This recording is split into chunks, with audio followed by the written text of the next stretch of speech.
Oigan, ¿qué tan cierto es que el dólar depende del presidente que está en ese momento? Si eso fuera así, entonces en el periodo de Duque fue donde más se devaluó nuestro peso. Pasó de 2.889 a 4.337, 1.439 pesos de diferencia. O también diríamos que la mejor época fue la de Álvaro Uribe Vélez, quien le recibió en 2.670 y lo dejó en 1.815.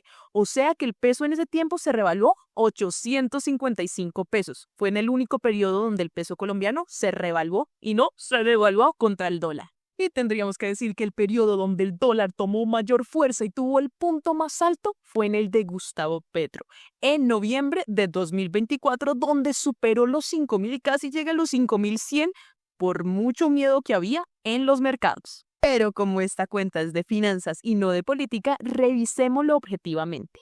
Sí, un presidente puede impactar mucho, pero realmente lo que más afecta al dólar es el tema global. Así que miremos esto.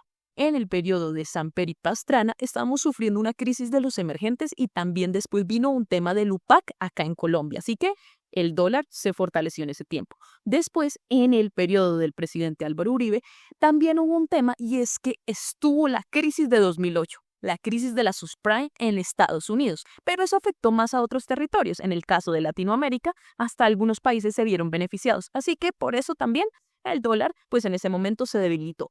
Después tuvimos este tema de Santos y realmente en ese periodo lo que pasó fue una crisis muy grande del tema del petróleo con unas peleas de la OPEP contra Estados Unidos y otros temas.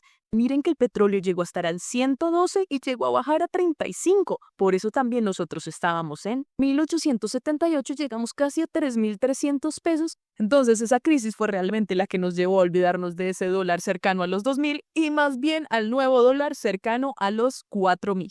¿Y cómo olvidar en la época del presidente Duque con una pandemia mundial? Al principio el dólar llegó a debilitarse, pero después, con la guerra de Rusia y Ucrania, también llegó a fortalecerse a nivel mundial. Y al final de su periodo, cuando se supo que la izquierda por primera vez iba a ganar en Colombia con representación del presidente Gustavo Petro, pues efectivamente pasó algo muy parecido a lo que hace muchos años pasó con Lula en su primer mandato.